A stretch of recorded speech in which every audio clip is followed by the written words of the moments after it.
The space station hung quietly above the purple planet. Inside, a small boy named Jiho sat alone in the darkness. He was only 6 years old. His black hair was messy and his clothes were dirty. He had been alone for 47 days. The station used to be full of people. Miners and engineers walked through the halls. Children played in the recreation rooms. The cafeteria smelled like hot food. But now everything was silent. Everyone had left. Everyone except Jiho. His mother had told him to hide in the storage bay when the alarms started. She said she would come back for him, but she never did. Jiho waited and waited. He counted the days by watching the planet rotate below. Purple and gold rings circled the world. They were beautiful, but Jiho felt scared when he looked at them. The storage bay had many metal boxes stacked against the walls. Jiho made a small bed between 2 large crates. He found some old blankets that smelled like dust. At night, the station made strange noises. Metal creaking. Air moving through vents. Sometimes Jiho heard footsteps, but when he looked, there was nobody there. Food was hard to find at first. The main cafeteria was locked. But Jiho discovered the greenhouse on level 3. Plants still grew there under bright lights.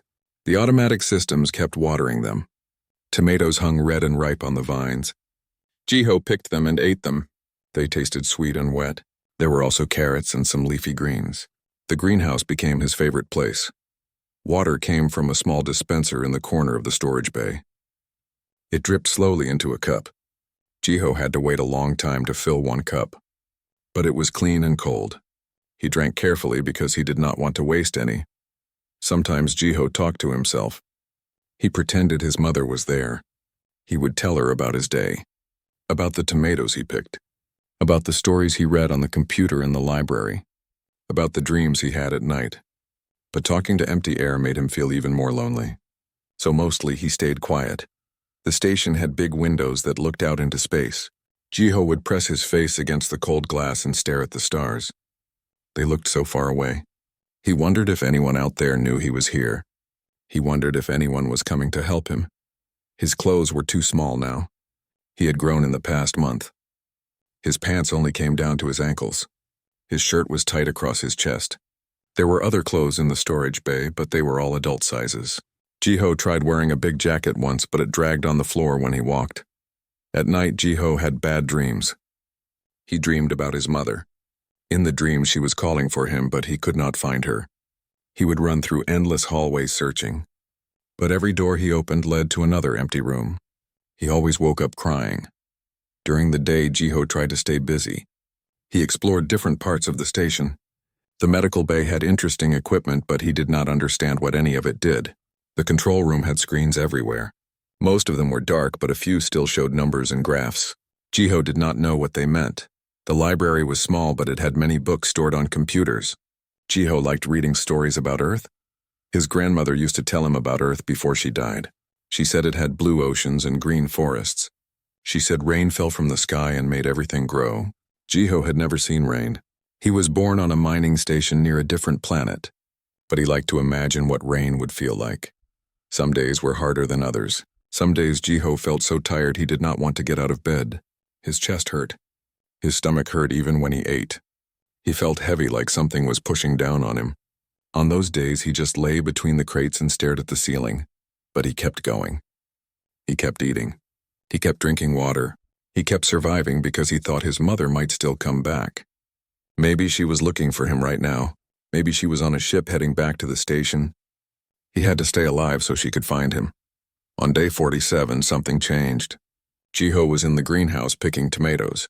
The sun from the planet below shone through the windows and made everything warm. He was humming a song his grandmother taught him. It was a sad song about missing home. Then suddenly Jiho could not hold his feelings inside anymore. Everything he had been keeping locked up came bursting out. He started crying. Not quiet tears, but loud sobbing that echoed through the empty station. He cried for his mother. He cried for his friends. He cried because he was so alone and scared and tired. He fell to his knees on the floor between the tomato plants. His whole body shook. Tears ran down his face and dripped onto the ground. He cried until his throat hurt and his eyes burned. He cried until he had no tears left. Jiho did not know that his crying was traveling beyond the station. Sound does not move through space, but something else does. Emotion. Desperation, the pure call of a child who needed help. That call went down to the planet below, down through the atmosphere, down through the clouds, down through the rock and soil. Deep underground in caves that were older than mountains, something heard him. Something that had been sleeping for thousands and thousands of years. Something ancient and powerful and patient. 5 beings stirred in the darkness far below, their eyes opened for the first time in ages. They were confused at first. Why were they awake? What had disturbed their endless sleep? Then they felt it. The cry of a child. A human child. Alone and afraid and calling out for help. The largest of the 5 beings shifted his massive body. Rocks fell around him. The cave trembled. His name was Wyrms, and he had not moved in 40,000 years. But now he was moving. Now he was waking up, because somewhere above him a child was crying. And Wyrms remembered what that meant. He remembered why such cries mattered. He remembered that some things are more important than sleep. The great worms were waking up. Wyrms pulled himself through solid rock like a swimmer moving through water. His body was enormous.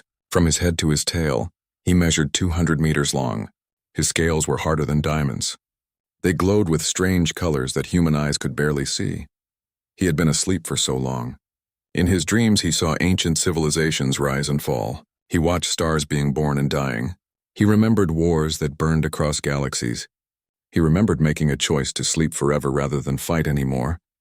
But now a child was crying. That changed everything. Behind Wyrms, the other 4 worms were also waking. Kyrillus stretched her long neck and shook off thousands of years of dust. Her scales looked like they were made of pearl and moonlight. When she moved, she seemed to fade in and out of sight. Drosmath was the oldest. His body was covered in thick gray scales that looked like ancient stone. When he breathed, the ground shook. He had lived longer than any mountain on this planet. He remembered things that happened before this solar system formed. Ithrenax was the biggest. His body was so large that it took him a full hour to pull himself free from the cave. Rocks and boulders fell like rain as he moved. His scales were deep black with veins of gold running through them. The youngest was Mirith. She was only 30,000 years old. Her scales glowed with soft blue and green light. Patterns moved across her body like waves on water. She was excited to be awake again. She had missed seeing the world. The 5 worms gathered in a huge cavern deep beneath the planet's surface, their bodies coiled around each other. They did not speak with voices. Instead, they shared thoughts directly from mind to mind. This was how their kind always talked. Wyrms sent his thoughts to the others. He showed them what he had heard. A child crying. A human child, alone on a station in space, afraid and desperate and needing help. Drosmath was not happy about waking. His thoughts felt heavy and sad. He reminded the others why they had chosen to sleep. Long ago, the worms had tried to help younger races. They used their power to stop wars. They tried to bring peace. But every time they interfered, things went wrong. Their power was too great. Beings feared them. Or they tried to use the worms as weapons. Eventually, the worms caused more problems than they solved, so they made a promise to each other. They would never interfere with other species again. They would sleep forever in the deep places. The galaxy would be better off without them. But Kyrillus did not agree with Drosmath now. Her thoughts were sharp and clear. She said this was different. This was not about wars or politics. This was about a child, a small innocent being who was suffering alone. How could they ignore that? Mirith agreed with Kyrillus. Her thoughts sparkled with emotion. She said they had sworn never to wage war again. They promised not to let their power be used for destruction. But saving one child was not war. It was mercy. It was kindness. Surely that was different. Ithrenax added his thoughts. His mind was slow and careful like mountains moving. He said that humans had been very young when the worms went to sleep, just barely learning to leave their home planet. Now humans had spread across many worlds. They had built stations and ships. They had grown mighty, but they still lost children in the cracks. They still made mistakes. Wyrms listened to all of them. Then he shared his own feelings. He said he understood their fear. He knew interfering could go wrong, but he could not ignore what he heard. That cry touched something deep inside him, something he thought was dead after all these years of sleep. The 5 worms were silent for a long moment. They each remembered different things. Kyrillus remembered a world she tried to save that burned anyway. Drosmath remembered friends who died in ancient conflicts. Ithranax remembered the weight of being feared by everyone he met. Mirith remembered loneliness and the decision to sleep rather than face the galaxy alone. Finally, Drosmath sent his agreement. His thoughts felt resigned but also hopeful. He said if they were going to wake, then they must be careful. The galaxy had forgotten about them. Other species thought Wyrms were myths and legends. Maybe that was good. They could help the child without revealing themselves. They could be quiet and gentle. Vathram felt relief flow through him. He said he would go first, alone. He would reach the station and see the child with his own eyes. The others should stay here until they understood the situation better. They needed to learn what had happened. Why was a human child abandoned? Where were his people? What had gone wrong? Kirlis warned him to be careful. She said humans had new weapons now, strange technology that could hurt even Wyrms. If Vathram revealed himself, the humans might attack out of fear. Vathram said he understood. He had been feared before, but he had never hurt a child and he would not start now. No matter what weapons pointed at him, he would not harm the innocent. The decision was made. Vathram turned toward the surface. His powerful legs pushed against stone. His wings were folded tight against his body. He began to climb up through kilometers of rock and earth. The journey took hours. Vathram carved a path through solid ground. He left a tunnel behind him that glowed with heat from his passing. He could feel the weight of the planet pressing down on him, but it did not slow him. He was strong beyond measure. As he climbed, he thought about humans. He remembered them from long ago. They were curious and clever. They made beautiful art and music. They could be kind or cruel. They loved fiercely and hated fiercely. They were complicated like all young species. He wondered what they had become during his sleep. Had they grown wiser? Had they learned to care for each other better? Or had they stayed the same with all their flaws and beauty mixed together? Finally, Vathram broke through the surface. Rock and soil exploded upward as his head emerged into open air. He pulled his massive body free and stood on the planet's surface for the first time in 40,000 years. The air tasted different than he remembered. Thinner, drier. The sky above was pale purple with 3 small moons visible even in daylight. The landscape around him was scarred with mining equipment. Huge machines sat abandoned. Deep pits had been dug into the ground. Humans had been here. They had taken what they wanted from this planet and left, just like they left that child alone in space. Vathram spread his wings. They were enormous, spanning 300 meters from tip to tip. The membrane between the bones was thin but stronger than steel. Patterns ran across the surface like veins of light. He looked up at the sky. Somewhere up there beyond the atmosphere was a small metal station. Inside that station was a child who had cried so hard that he woke legends from their sleep. Vathram crouched low. His muscles tensed. Then with one massive leap and a downward thrust of his wings, he launched himself into the air. The ground beneath him cracked from the force. A shockwave rippled outward, flattening the abandoned mining equipment. He climbed higher and higher. The air grew thin. The sky darkened. Stars appeared even though it was day. Vathram did not need air to survive. His body could exist in the vacuum of space as easily as an atmosphere. He flew toward the station. His keen eyes could see it now. A small structure orbiting the planet. It looked fragile, like it might break if he breathed on it too hard. He would need to be very gentle. Inside that station was Jiho, a 6-year-old boy who had been alone for 47 days. A child who probably thought nobody was coming to help him, but somebody was coming now. Something ancient and powerful was coming, and nothing in the universe would stop Vathram from reaching that child. The great worm flew through space toward the lonely station, and the even lonelier boy inside. Jiho had stopped crying. His eyes were red and puffy. His throat hurt from sobbing. He sat on the greenhouse floor feeling empty inside. All his tears were gone, but the sadness remained. He stood up slowly and walked to the big window. This window showed the best view of the planet below. Jiho liked to watch the purple rings that circled the world. They reminded him of his grandmother's stories about Saturn. She said Saturn had rings made of ice and rock. These rings looked similar, but the colors were different. Jiho pressed his small hand against the cold glass. He was about to turn away when something caught his eye. A shape was rising from the planet's surface. At first he thought maybe it was a ship. Maybe someone was finally coming to rescue him. But as the shape got closer, Jiho realized it was not a ship. It was too big. It moved in a strange way. Ships flew in straight lines. This thing moved like it was swimming through space. It curved and flowed with impossible grace. Jiho's heart started beating faster. What was that thing? Was it dangerous? Should he hide? But where could he hide? The station was small and there was nowhere safe to go. The shape kept coming closer. Now Jiho could see more details. It had wings. Huge wings that seemed to glow at the edges. It had a long body that twisted and turned. Scales covered its surface, catching the sunlight and throwing it back in rainbow colors. Jiho's mouth fell open. His mind could barely understand what he was seeing. It looked like something from his grandmother's old stories, the tales she told him before bed. Stories about magical creatures from ancient Earth, a dragon. It looked like a dragon, but dragons were not real. They were just stories. Make-believe. Fantasy.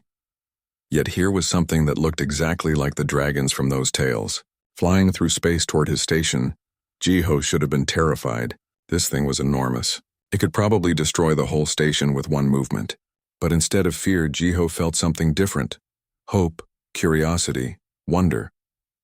The dragon slowed down as it approached the station. It moved very carefully now, like it was afraid of breaking something. When it got close enough, Jiho could see its eyes. They were huge and bright. They glowed with intelligence. This was not some mindless animal. This creature was thinking. It was aware. Wyrms looked at the station floating in space. It was so small compared to him, so fragile. He could see through the transparent sections of the hull. There were plants growing inside. A greenhouse, and in that greenhouse was a tiny figure. The child Wyrms moved even more slowly now. He adjusted his position using small movements of his wings. He generated a field around himself that let him hover in the vacuum of space. This was an ability all worms had. They could exist anywhere, in air, in water, in the emptiness between stars. He brought his enormous head level with the greenhouse window. Now he could see the child clearly. A small boy with dark hair and dirty clothes. The boy was staring back at him with wide eyes. Fear and wonder mixed on his young face. Wyrms was careful not to move too quickly. He did not want to scare the child more than he already had. Instead, he reached out with his mind, not pushing into the boy's thoughts, just touching the surface gently, sending simple feelings, safety, protection, care. Jiho felt something warm spread through his chest. It pushed away some of the cold loneliness that had lived inside him for so long. He did not understand what was happening, but somehow he knew this creature meant him no harm. The dragon was looking right at him. Its eyes were like pools of liquid gold. They seemed ancient and kind at the same time. Jiho took a step closer to the window, then another step, until he was right against the glass. Slowly, Jiho raised his hand. He placed his palm flat against the window. His hand looked so small, so human, so fragile. Wyrms saw the gesture. He understood what it meant. It was an offer, a reaching out, the first contact between their kinds in 40,000 years. He moved one of his massive claws forward with extreme care. He touched the outside of the hull, right where the child's hand rested on the inside. They stayed like that for a long moment. A 6-year-old human boy and an ancient being older than civilizations, separated by transparent metal but connected by something deeper than words. Then Jiho did something brave. He spoke. His voice came through the station's external speakers. The communication system picked up sound from inside and broadcast it outside. "Are you real?" The boy's voice was small and hoarse. Wyrms heard the question through the speakers. But he also felt it in the child's mind. The desperate need to know this was not a dream. That something had finally come to help him. Wyrms sent back a feeling. Yes, real, solid, present. He shaped his thoughts carefully so the child would understand. Jiho's eyes filled with tears again. But these were different tears. Not tears of despair, tears of relief. "I have been alone for so long," Jiho's voice broke. Wyrms felt his ancient heart ache for this small being. He sent another wave of thought. Comfort. Promise. Protection. And with it came words formed carefully in the child's language. Not anymore. Never again. Jiho started crying, but he was also smiling. He kept his hand pressed against the window. The dragon kept its claw touching the hull. They stayed connected like that as the station continued its slow orbit around the planet. Vyrms began to explore the station with his mind. He was careful not to invade the child's privacy, but he could read the computers easily. He understood the station's systems. What he found worried him. The life support was failing. The air recyclers were working at 60%. The main power reactor was in emergency mode. It would last maybe 2 more months before shutting down completely. The food synthesizers were broken.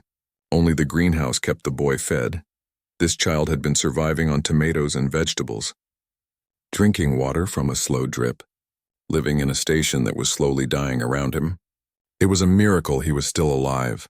Vyrms accessed the station logs. He read through the records of what happened.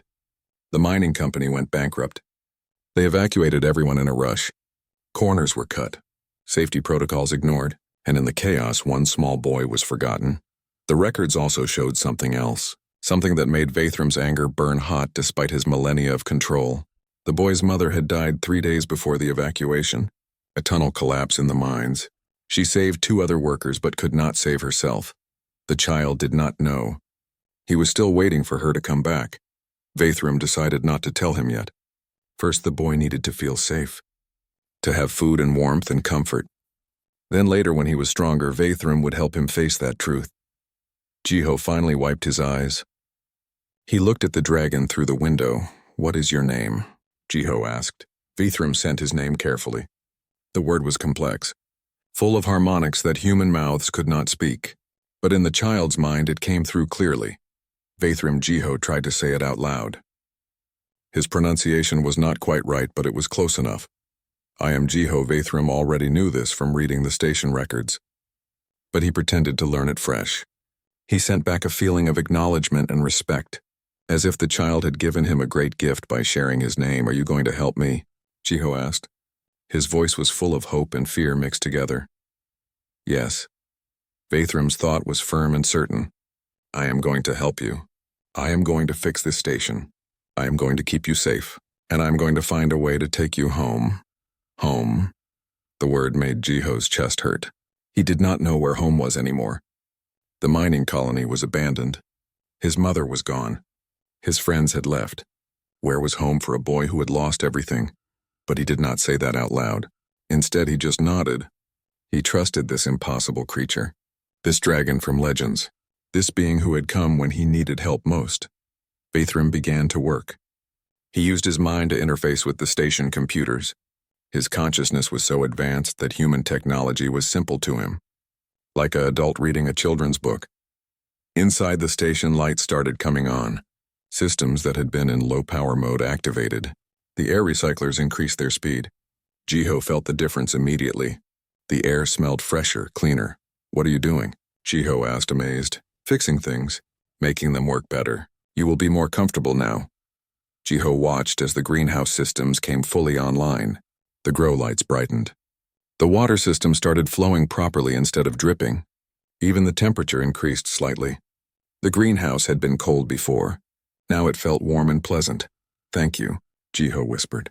"You are welcome, small one." They stayed together as the station orbited. Boy and dragon, human and worm, the start of a friendship that would change both their lives forever. Vyrms left the station after making sure Jiho was comfortable and safe. He promised to return soon. The boy watched from the greenhouse window as the great dragon flew back down to the planet. Jiho felt scared when Vyrms left, but the dragon's voice stayed in his mind. A gentle presence that reassured him he was not alone anymore. On the planet's surface, the other 4 worms were waiting. They gathered in a circle around Vyrms. Their massive forms created valleys between their bodies. The ground shook slightly as they settled into position. Vyrms shared everything with them. He showed them images of Jiho, the small boy with sad eyes, the failing station, the greenhouse where the child survived on vegetables, the computer logs that told the story of abandonment and corporate greed. Kyrillus felt anger burn through her thoughts. How could humans forget a child? How could they leave him to die alone in space? She had hoped humanity had grown more compassionate during the long sleep. Instead, they seemed capable of the same cruelty as before. But Drosmath reminded her to be fair. Not all humans abandoned the boy. It was a company a business that cared more about money than lives. Some humans were probably horrified by what happened. They just did not know about it yet. Mirith asked the important question. What should they do now? They had found the child. They were keeping him alive. But he needed more than survival. He needed other humans.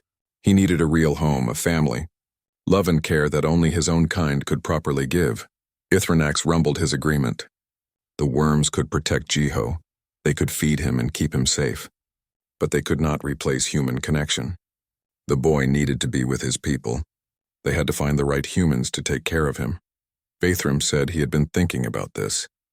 The galaxy was full of humans now, millions of stations and colonies, but which ones could be trusted with an innocent child? They needed to learn about modern human society, understand their laws and customs, find people who specialized in helping lost children. The 5 Wyrms made a plan. Vathram would stay near the station. He would continue repairing systems and watching over Jiho. The other 4 would travel out into human space. They would observe quietly, learn about this new age, find the best place to take the boy. Karela said she would visit trading stations and busy ports, places where many different humans gathered. She could observe their behavior without being noticed. Mirith wanted to go to colony worlds, see how humans lived in their daily lives, watch families and communities, understand what a normal childhood looked like for them now. Ithrenax would travel to the core worlds, the rich and powerful places near Earth. He wanted to see if humans there cared about frontier colonies. If they even knew children were being lost in the expansion. Drosmath would search databases and communication networks. His mind was old and patient, perfect for reading through thousands of records and reports. He would learn human laws about children, find out which organizations existed to help orphans. Before they left, the 4 Wyrms practiced hiding themselves. They had abilities humans did not understand. They could bend light around their bodies, make themselves invisible. They could project false images, make sensors see empty space instead of dragons. It was not perfect. A careful observer might notice strange readings, unexplained shadows, but for quick reconnaissance it would work. They could move through human space without causing panic. One by one, the Wyrms launched themselves into the sky. Kirillus went first. Her pearl-colored scales caught the light as she climbed toward the stars. Then Mirith with her glowing patterns. Ithrenax's massive form took longer to accelerate, but soon he too was gone. Finally, Drosmath lifted off, his ancient body moving with surprising grace. Vathram watched them go. Then he turned back toward the station, toward Jiho, who was waiting for him. Days passed. Vathram worked constantly on the station repairs. He created tools from materials he brought up from the planet, metal that he shaped with his claws, devices that interfaced with the station computers. He moved across the hull like a massive spider, sealing breaches, replacing damaged parts, restoring systems that had been broken for months. Jiho watched in amazement. Sometimes he talked to Vathram through the communication system. He asked questions about everything. Where did Vathram come from? How old was he? What did he eat? Did he have a family? Vathram answered honestly but simply. He explained that Wyrms came from deep places in planets. They were born from stone and pressure and time. He told Jiho he was over 40,000 years old, that he had seen stars being born, that he remembered when humans first learned to make fire. Jiho's eyes went wide at that. 40,000 years. It was impossible to imagine. His grandmother had lived to be 80, and that seemed ancient to him. But 40,000 years. Vathram had lived through all of human history and more. What did you eat when you were awake? Jiho asked one day. Vathram explained that Wyrms did not need to eat often. They could absorb energy directly from their surroundings. Heat from planetary cores, radiation from stars. When they did eat, they preferred certain minerals and crystals. Food was not important to them the way it was to humans. Do you get lonely? Jiho asked quietly. The question surprised Vathram. He thought about it carefully before answering. Yes, even beings who live forever get lonely. That is part of why we chose to sleep, and the galaxy felt empty without others like us who understood. I know about lonely, Jiho said. His voice was very small. I know you do. That is why I came. That is why we woke up. At night, Jiho would ask Vathram to tell him stories. The dragon had lived so long and seen so much. His tales were amazing. He described worlds covered in oceans of liquid metal, Civilizations that built cities from sound and light, creatures stranger than anything humans had discovered. Jiho loved these stories. They helped him forget his sadness for a while. They filled the empty hours with wonder instead of loneliness. After 2 weeks, the other worms began returning. Kiralis came back first. She settled on the planet and sent her thoughts to Wyrms. She had visited 17 different human settlements. What she found was complicated. Some humans treated their children wonderfully. They had schools and hospitals and safe homes. Children were valued and protected, given every chance to grow and learn. But other places were terrible. Children worked in dangerous conditions. They were seen as property or resources. Safety laws existed but were not enforced. Many children fell through cracks in the system just like Jiho did. Humanity was not one thing. It was thousands of different cultures and societies. Some good, some bad. Most somewhere in between. Mirith returned next with similar reports. She had watched colony families. Some were loving and close. Others were broken by the stress of frontier life. She saw children thriving and children suffering. Often on the same worlds, Ithranax brought disappointing news from the core worlds. The wealthy humans near Earth barely thought about the colonies. They lived in luxury and ignored the struggles of frontier settlements. To them, places like the mining colony were just numbers on reports. Not real places with real people, but Drosmath brought hope. He had found something in his research. An organization called New Haven. It was a station in the Kepler Rim run by humans who specialized in helping lost children. They found orphans and abandoned kids. They reunited them with family when possible. When that was not possible, they found good foster homes. Drosmath had read thousands of reports about New Haven. Their success rate was excellent. The children they helped usually ended up happy and healthy.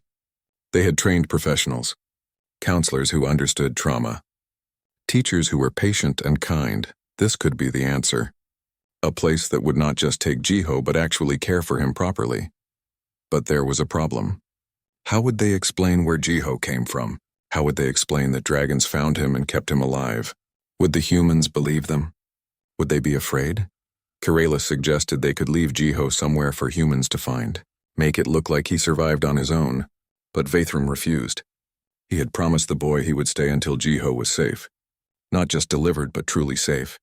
He needed to see the child in good hands. The worms debated for hours. Finally, they decided on a plan.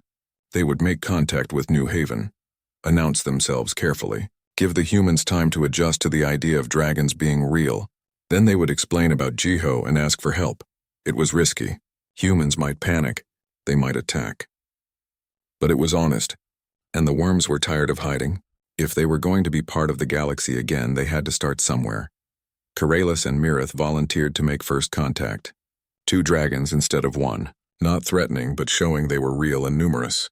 They would approach slowly, send messages first, give every chance for peaceful communication. Wyrms stayed with Jiho and explained what was happening. He told the boy that his kind were working to find him a good home, that soon he would be with other humans again. People who would take care of him. Will you come with me? Jiho asked, fear in his voice. I will stay close. I will make sure you are safe. I promise you will not be alone. Jiho nodded. He trusted Wyrms completely now. If the dragon said it would be okay, then it would be okay. Above the planet, 2 worms prepared to fly toward New Haven Station, toward first contact with modern humanity, toward finding a home for one small lost boy. Kiralis and Mirith flew through space toward New Haven Station. They moved carefully and slowly. They did not want to seem dangerous. The station was huge, a giant cylinder that spun to create artificial gravity. 50,000 humans lived there. It was one of the largest stations in the Kepler Rim. The 2 worms stopped far away from the station. They needed to send a message first. Give the humans warning. Let them prepare for something impossible. Kiralis composed the message in her mind. She kept it simple and honest. She translated it into human language and sent it on standard communication frequencies. The message said they were representatives of an unknown species. They had found a human child who needed help. They wanted to return him safely. They meant no harm. They requested permission to approach and talk. Then they waited. Inside New Haven Station, chaos erupted. The message was received by the communications center. At first, the operators thought it was a joke or a mistake. Unknown species claiming to have a lost child. It sounded ridiculous, but the transmission was real. The coordinates were genuine. Something was out there. Something was sending messages in perfect human language. The station director was a woman named Yuna Kim. She was smart and careful. When her team brought her the message, she did not panic. Instead, she asked questions. Could they verify the signal? Could they see what was sending it? Did they have any information about a missing child? Her team worked fast. They confirmed a child named Jiho Park had been lost during the mining colony evacuation. He was listed as missing, presumed dead. If someone really had found him alive, that would be amazing. But who or what had found him? Director Kim sent a reply. She asked for proof. Visual confirmation of the child. Any identifying information? She said they were willing to help but needed to verify the claim first. Corellis received the message. She contacted Wyrms, who was still at the mining station. He accessed Jiho's files, medical records, school photos, genetic information. He also took a current video of Jiho sleeping in the greenhouse. The boy looked thin and tired but alive. Wyrms sent all this information through Corellis. She transmitted it to New Haven. When Director Kim saw the video, her heart broke a little. That poor child, alone for so long, surviving on vegetables in an abandoned station. Whatever had found him had kept him alive. That was worth something. She sent another message. They confirmed the child's identity. They were prepared to help, but she needed to know what was bringing him. She asked for visual confirmation of the rescuers. Corellis and Mirith looked at each other. This was the moment. They could stay hidden behind false projections, or they could reveal themselves truthfully. They chose truth. The two Wyrms dropped their concealment and moved, closer to New Haven. Close enough for the station's sensors to see them clearly. The response was immediate. Alarms started going off. Security crews rushed to their stations. 6 armed ships launched from the docking bays, weapons powered up. Everyone prepared for an attack, but the attack did not come. The 2 massive creatures just floated in space, not moving aggressively, not threatening anyone, just waiting. Director Kim stared at the sensor readings. Her mind struggled to process what she was seeing.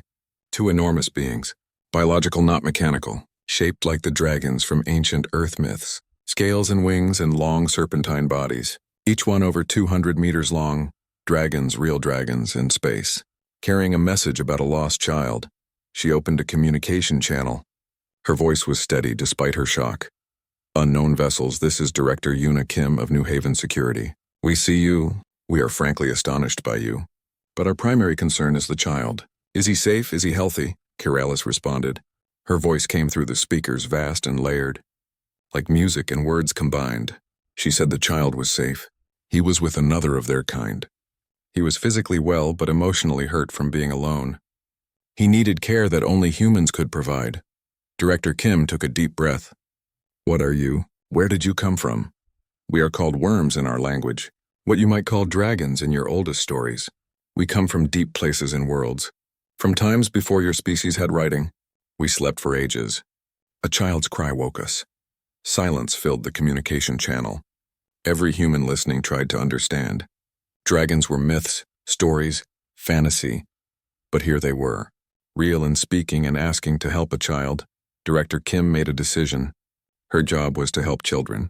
Whatever these beings were, they had kept Jiho alive. They were asking for help, not demanding anything. She would treat this like any other rescue situation. Strange as it was, you may approach slowly. We are recording everything. If this is first contact, then humanity will want documentation. Corellis and Mirith moved forward carefully.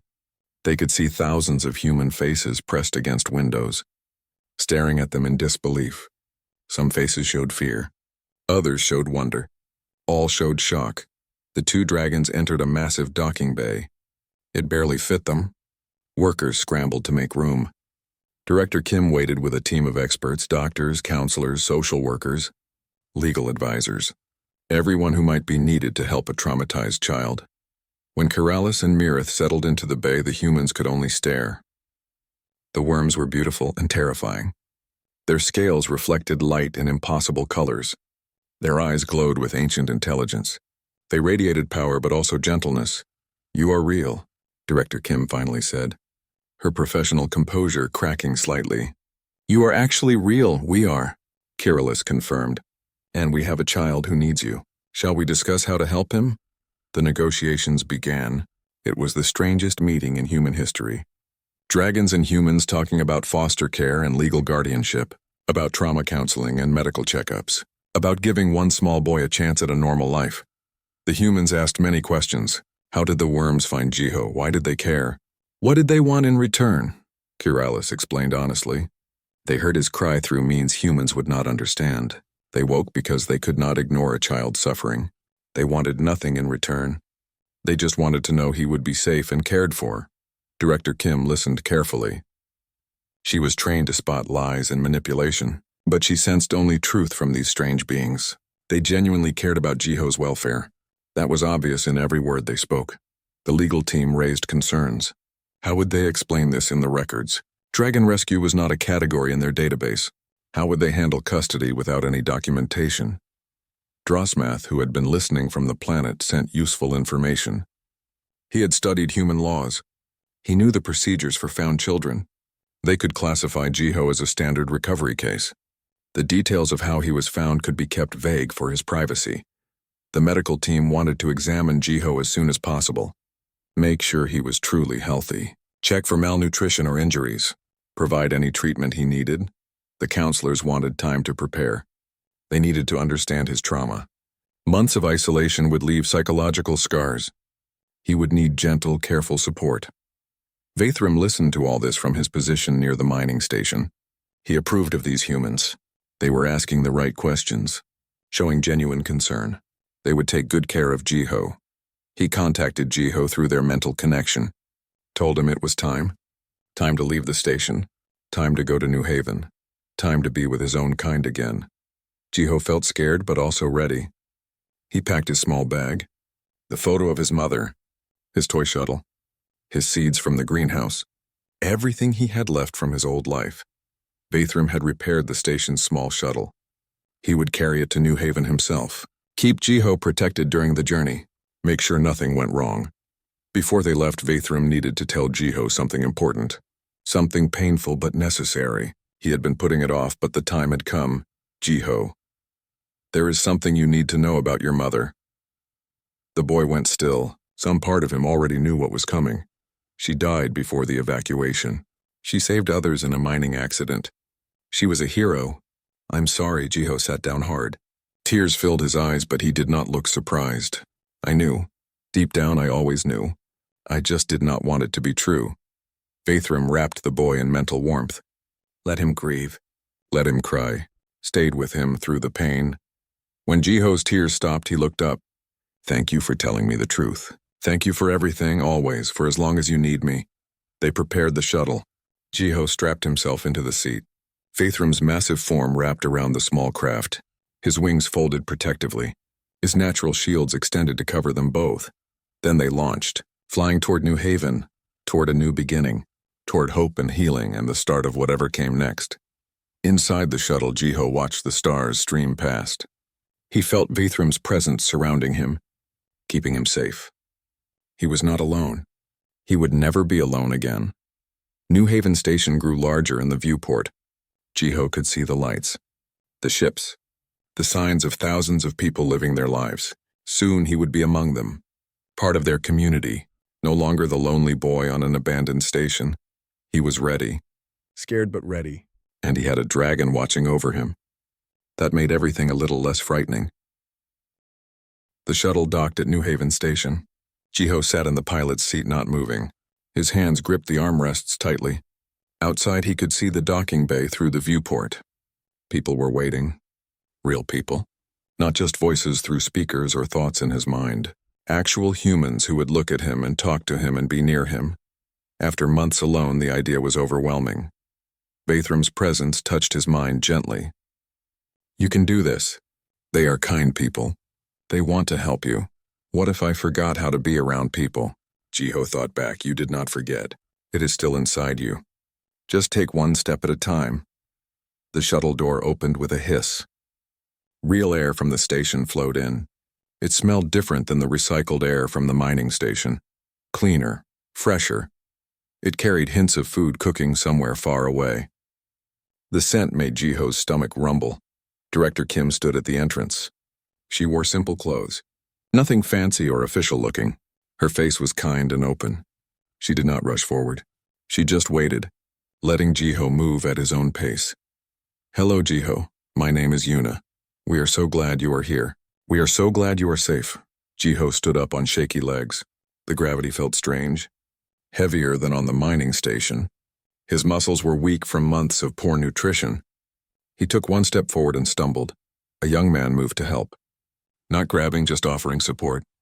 I am Minho. I am a counselor here. You can lean on me if you need to. Jiho accepted the help. He let Minho steady him as he walked down the shuttle ramp. His feet touched the deck of New Haven Station. Solid ground, safe ground, ground where other people lived and worked and cared. Behind them, visible through the open bay doors, Kiralis and Mirith rested in space, their massive forms glowing in the starlight. Jiho looked back at them. They had helped bring him here. They had convinced the humans to accept him. The dragons are really something, Yuna said, following his gaze. They have been very worried about you. Kiralis barely rested the whole time she was arranging your arrival. They saved me, Jiho said quietly. His voice was rough from disuse. They did. And now, we are going to take care of you, help you heal, help you grow. Would that be okay? Jiho felt Vathrum's mental touch. The dragon was still nearby, still watching, still protecting. That gave him courage. Yes, that would be okay. The medical team took him first. They were gentle and patient. They explained everything before they did it. Checked his weight and height, took blood samples, scanned for injuries, asked questions about how he felt. Jiho was underweight but not dangerously so. The vegetables from the greenhouse had kept him alive. His muscles were weak from lack of proper exercise. He had some vitamin deficiencies that could be fixed with supplements. Overall, he was in better shape than they expected. The counselors came next. A woman named Sumi sat with him in a quiet room. She did not push him to talk. She just explained that she was there to help, that he could talk about his feelings whenever he was ready, that there was no rush. Jiho appreciated that. He was not ready to talk about everything yet. The loneliness, the fear, discovering his mother was dead. It was all too big and too fresh. Yuna took him to his new quarters. It was a small room, but it felt huge after living in the greenhouse. A real bed with soft blankets, a desk and chair, a window that looked out at the stars. Shelves where he could put his few belongings. This is yours, Yuna said, for as long as you need it. You will live with me and 2 other children I take care of. Selman is 14 and Taijin is 12. They are excited to meet you, but we can wait until you are ready. Jiho put his bag on the bed. He took out the photo of his mother and placed it on the desk where he could see it. The toy shuttle went on a shelf. The seeds he was not sure what to do with. We have a greenhouse here too, Yuna said, noticing the seeds. Much bigger than the one you survived in. You could plant those there if you want. Watch them grow. I would like that. Over the next few days, Jiho began to adjust. He met Soman, who was kind and did not ask too many questions. She showed him around the station, pointed out the cafeteria and the recreation areas, the library and the school. Taijin shared his collection of old movies. They watched action films and comedies. Jiho found himself laughing for the first time in months. The sound felt strange coming from his throat, but also good. Every day, Jiho visited Observation Deck 7. It had the best view of space. And that was where Vathrum was. The dragon had kept his promise. He stayed in orbit around New Haven, always nearby, always watching. Jiho would sit at the window and talk to Vathrum, sometimes out loud, sometimes just in his mind. The dragon always answered, patient and kind, never rushing Jiho to heal faster than he was ready. Other humans came to see the Wyrms too, scientists who wanted to study them, reporters who wanted interviews, curious citizens who just wanted to see real dragons. The Wyrms were careful about what they shared. They answered questions about their biology and history, but they kept some things private. They did not want to give humans knowledge that could be dangerous. Slowly, New Haven Station accepted having dragons as neighbors. The initial fear faded. People got used to seeing massive forms floating in space near the station. Children drew pictures of the Wyrms. Adults debated what their existence meant for human understanding of the universe. One evening, 3 weeks after his arrival, Jiho sat at his usual spot on the observation deck. He was supposed to be doing homework, math problems that teacher Hyunwoo had assigned. But he was staring out at Vathram instead. "You are avoiding mathematics again." Vathram's thought touched his mind with amusement. "Math is boring." Jiho replied, "Math is the language of the universe. You should learn to speak it. You sound like teacher Hyunwoo." Perhaps teacher Hyunwoo is wise. Jiho smiled. These conversations had become the anchor of his days, the thing he looked forward to most. "Can I ask you something?" Jiho said always. "Why did you really stay? You said you would stay until I was safe." "I am safe now. But you are still here." Why Vathram was quiet for a moment, his massive form shifting slightly in space. "I told you once that we woke because we heard a child's cry and could not ignore it. That was true, but it was not complete." What is the complete truth? We woke because we forgot what it meant to care about something beyond ourselves. We slept so long, hid so long, we convinced ourselves the galaxy was better without us. But your cry reminded us that power is not just about what you can destroy. It is about what you can protect.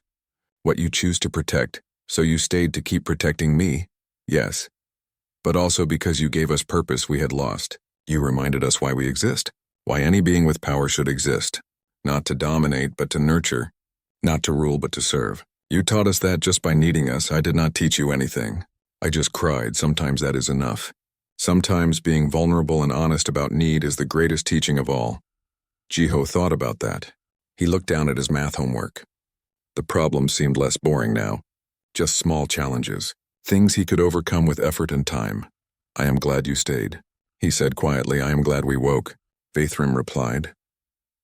Down the corridor, Yuna appeared looking for Jiho. She found him where he always was, talking to the dragon through the window. She waited before interrupting.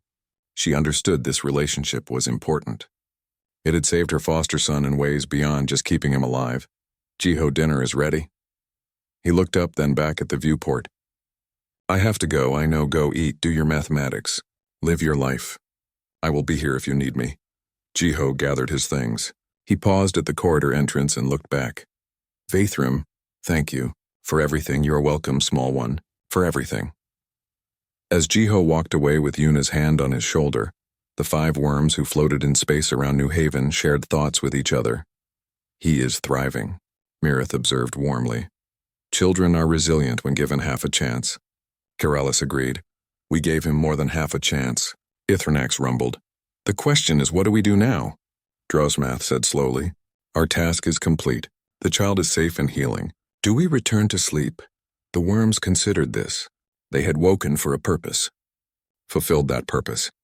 Logically, they should return to their slumber.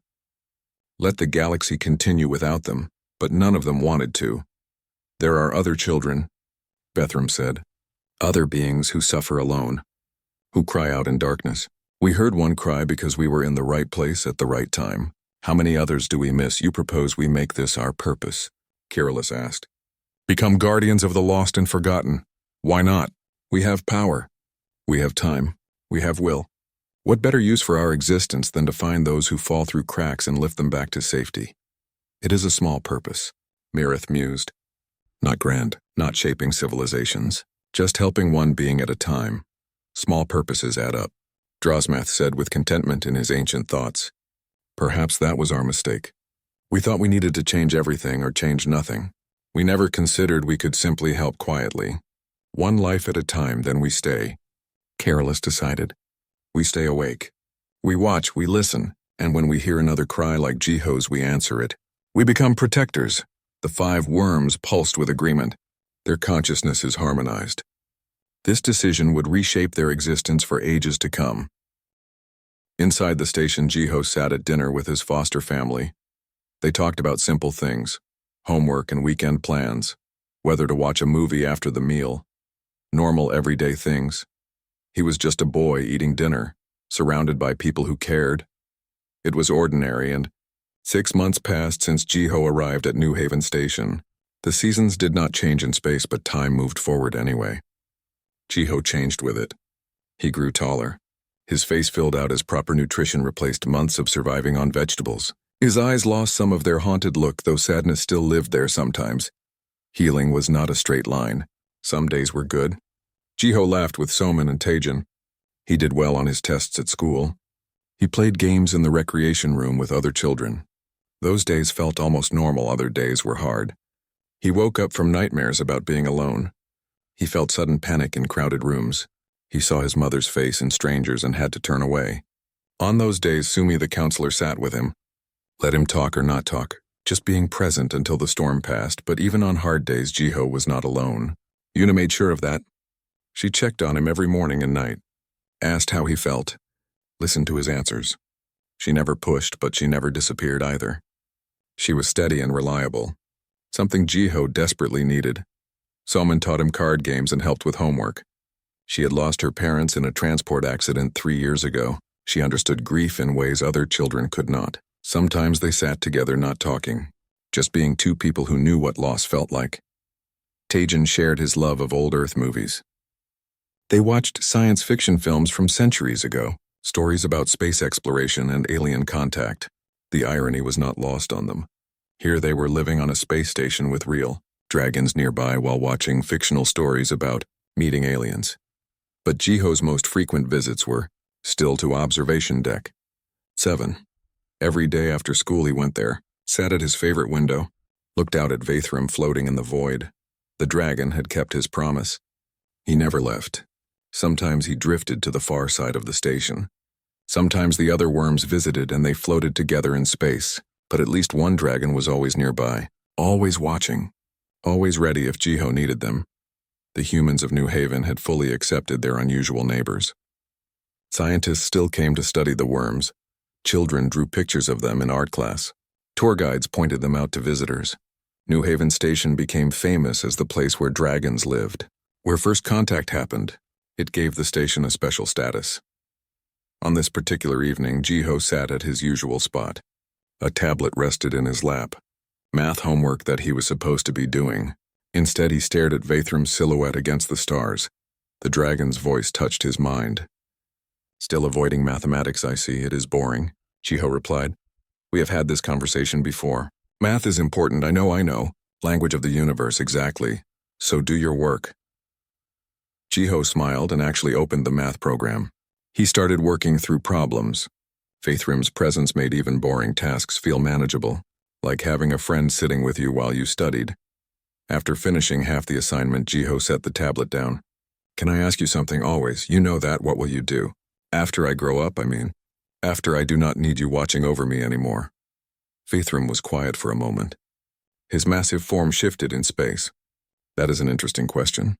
What do you think we will do? I do not know. Go back to sleep, maybe. Return to the deep places we considered that. When you first came here and we knew you were safe. We discussed returning to our slumber, but you stayed, we stayed. Do you know why?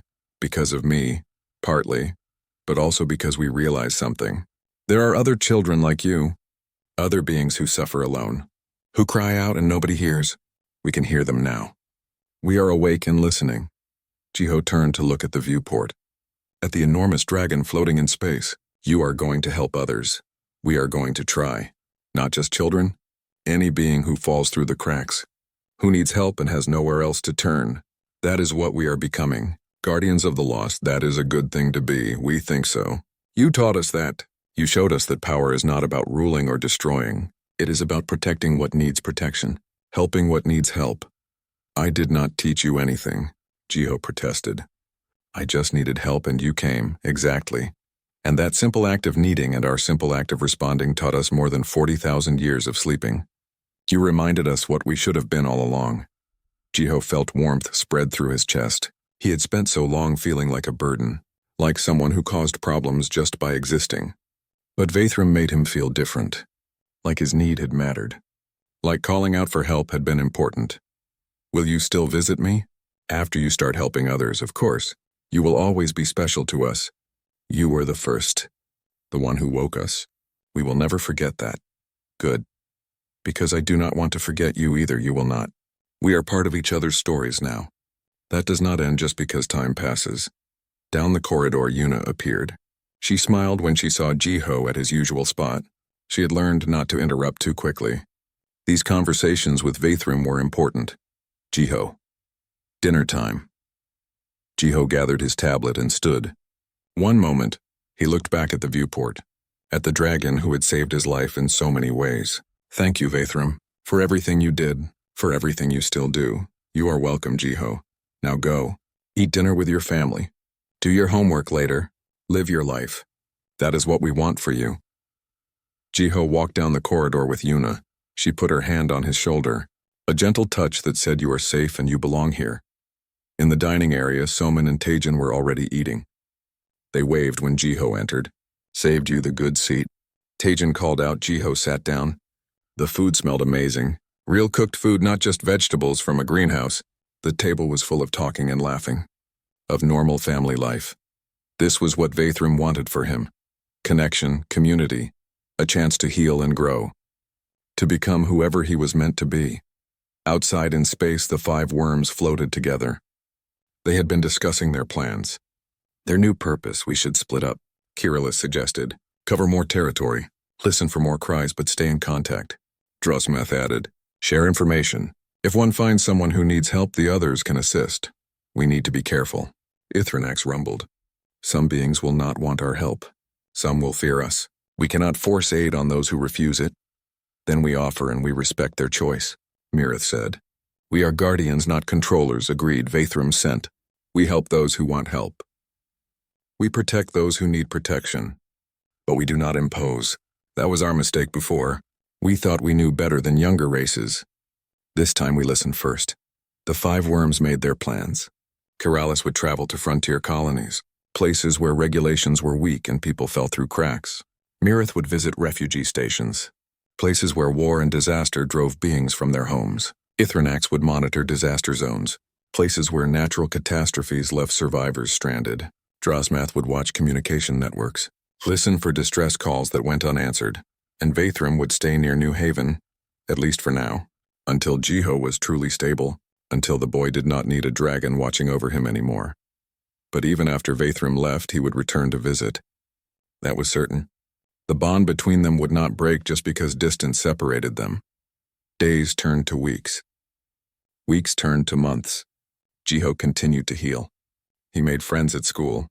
He joined a club that built model spaceships. He started to laugh more easily, to sleep without nightmares most nights. A year after his arrival at New Haven, Jiho stood on Observation Deck 7. He was bigger now, almost 7.5 years old. His voice was stronger, his confidence growing. Wyrms, he called out mentally. Yes, the dragon responded immediately. I think I am okay now. I think I am going to be okay. I know you are. I always knew you would be. You can go now. If you need to. I know there are others who need help. I will be fine here, are you sure? I am sure. I have Yuna and Somin and Taejin. I have Sumi and teacher Hyunwoo. I have friends. I am not alone anymore. You were never alone. Not after we found you, I know. And I will never forget that. But I also know there are other children out there who are alone right now, who need someone to hear their cry. You should go to them. Wyrms felt pride swell in his ancient heart. This small human had grown so much. From a terrified, lonely child to a boy who could think about others, who could encourage his protector to help someone else. Very well. But I will visit. Often, I hope so. I want to hear about the people you help. The places you go, then you will. I promise. That night, Wyrms said goodbye to Jiho properly. Not forever. Just for now. The boy pressed his hand against the observation window. The dragon touched his claw to the hull on the other side. The same gesture from their first meeting. Then Wyrms turned and flew away. Out past New Haven Station. Out into the vast galaxy, following a distress signal Drosmath had detected. A mining ship stranded in an asteroid field. Crew injured, life support failing, they needed help, and now there was a dragon coming to provide it. Behind him, Jiho watched until Wyrms disappeared among the stars. Then he turned and walked back to his quarters. He had homework to finish, a normal life to live, a future to build. He would miss having Wyrms nearby every day, but he understood why the dragon had to go. Some purposes were bigger than one person. Some gifts were meant to be shared. The great Wyrms had slumbered through ages. A lonely child's cry had stirred them, and now they were awake and active.